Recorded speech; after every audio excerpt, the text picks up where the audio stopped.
Hello, welcome.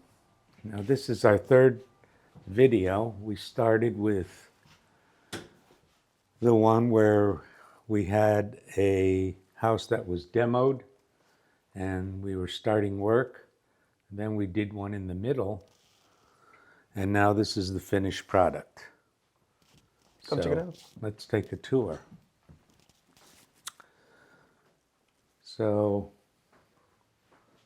we've staged the property so that it's ready to put on the market. And this is the living room and our dining room here with our Sputnik light fixture. And then we have the sunroom.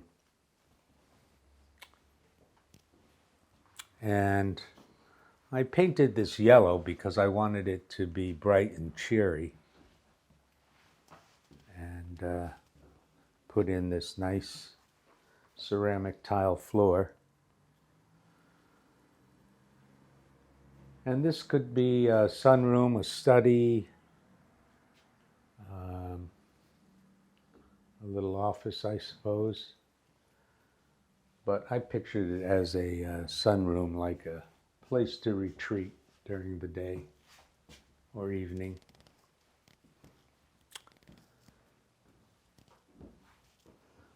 So we had to install central air. We had the radiators for the heating system. So in here we had to disguise that in the here over the doorway so that it was hidden, but I didn't want any big bulky areas that ran up the wall. So I think we did a pretty good job of masking it. And we kept this paneling because I thought it was pretty nice. We didn't keep too much in the house, but this we kept, and the molding on top. And here's our breakfast room. We did the ceiling as a, what do you call this thing?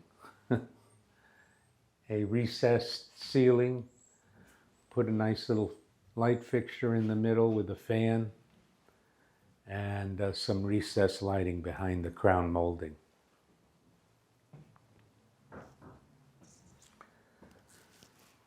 And then this is right off the kitchen, so the kitchen wasn't that big, so we used that room as a breakfast room. The kitchen we did a glossy gray cabinet with white tile as a backsplash, and then a quartz countertop and ceramic tile floor.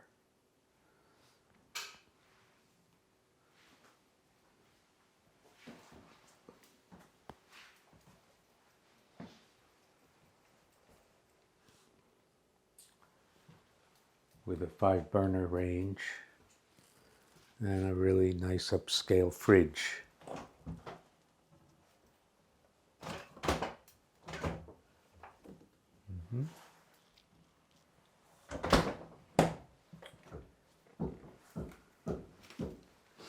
As you can hear, we're still adding a deck on the rear, but there's nothing to see yet. So maybe at a later date. I added this nice chandelier in here because I really wanted, when you walk in, to have some wow factor. And then it's nicely visible from the living room and the breakfast room. Let's go take a look upstairs. Yes, let's do that. I propose that these 2 bedrooms would be for the children, and the 3rd floor I did a master bedroom suite. So these rooms are, we painted everything gray with white trim because that's what's trending right now. And then I did some gray blinds inside. I kept the wooden doors as they were because I thought they were in pretty good shape.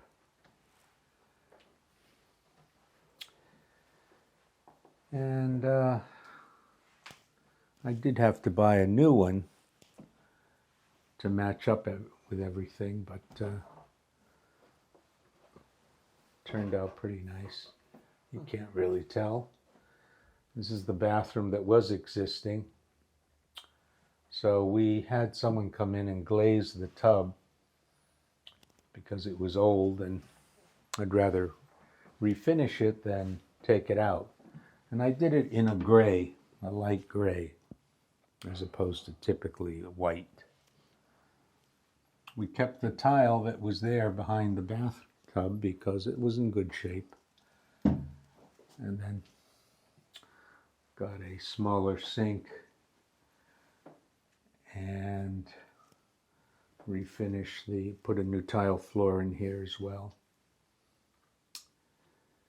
And a small mirror. We wanted to put a big medicine cabinet in, but we didn't have the room, so you have to do what you can do with what you have. Did you check out the double closets in the one kid's room?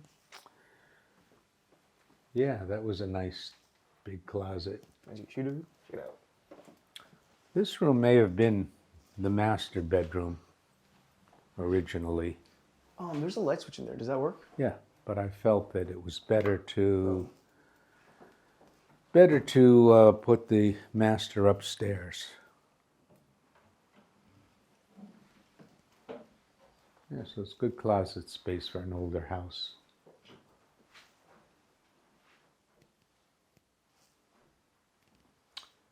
Okay, let's go to the master suite.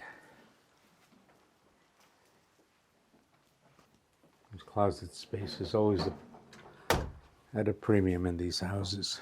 And here's the master bedroom. We added a split unit AC up here because I didn't know if the air would come all the way up to the third floor, and typically this gets warmer than the rest of the house. So we added this supplemental unit here. So the rest of the house has central AC, and then they have their own unit upstairs. And the decorator did a nice job in here, put some chairs for a little sitting area.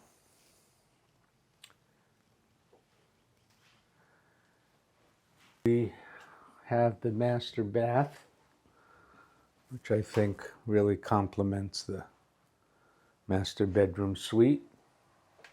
We stayed with the grays. Everything is pretty well gray and white. We added some little touches here in the shower with the pebble going up the middle. And then we also put the pebbles in the soap dish. If you can take a look. Kind of tie it all in. So to give a little history, this is historic Dundalk, and it is on the National Register of Historic Places. But interestingly enough, these houses were built by Bethlehem Steel for their workers back in 1920. So this whole area was developed by Bethlehem Steel, and they rented these houses originally and then may have sold them to the workers at a later date. But the shopping center here is also one of the oldest in the country. I think it was built in the 20s as well. So that's why this area is now on the historic register. And all the houses were built. I like the way they're constructed because they're good solid houses, but also the roofs remind me of more of an English cottage. and I think this is one of the nicer streets. But I'm interested in acquiring more properties here because I like the area. I think it's very solid. Some strong homeowners here, few tenants, and I just think these houses are easier to rehab than something that's been rented for a number of years and kind of destroyed inside, where this probably only had 2 or 3 owners. And many of these houses, people have lived in here for 40 or 50 years. So that's why I chose this particular part of Dundalk. And let's see if it pans out. So I think that that's so, like, everything you're saying to me make sense, and like I could probably like deduce why having like all the renters and all that kind of stuff would destroy the inside. Does that come from like weird contractors, like DIY mess ups, like that kind of stuff? Like, can we speak more to like why? So, Nick, why do you prefer a house that's been lived in by a homeowner over a tenant? Just because it's better cared for. The tenant has no vested interest in the property. So if they destroy it, it's not the same as a homeowner that's going to take much better care of the property. And that's why I always prefer to buy a house that was lived in by a homeowner. What makes you think that Dundalk has, what do you think the driving causes of Dundalk's low tenant population? Why are there more homeowners here?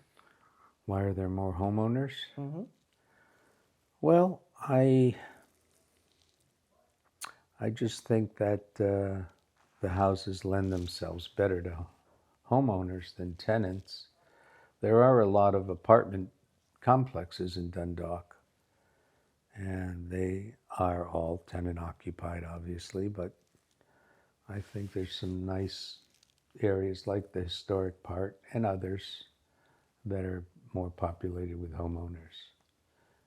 Also, it's just a good, solid neighborhood, and it's in Baltimore County, so it has a lower tax rate than Baltimore City, and it's convenient to a lot of shopping, and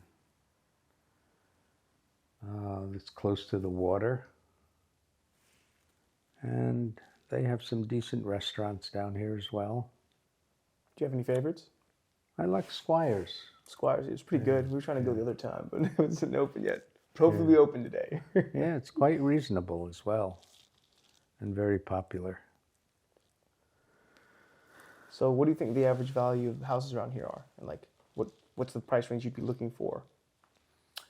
Well, they're going between 200 and 300. Of course, there are some detached houses that are going for in the 4s. And they're good values, you know, especially if you can buy them right and renovate them and resell them, like I'm hoping to do here. Awesome. So if someone wants to, like, get into understanding the art of flipping houses, to learn more about the market in Dundalk, or to get rid of a property, hopefully you can pick up and renovate and restore into something beautiful like this, who should they call? They should call me, Nick Piscatelli, at 410-365-0200. One more time, just in case.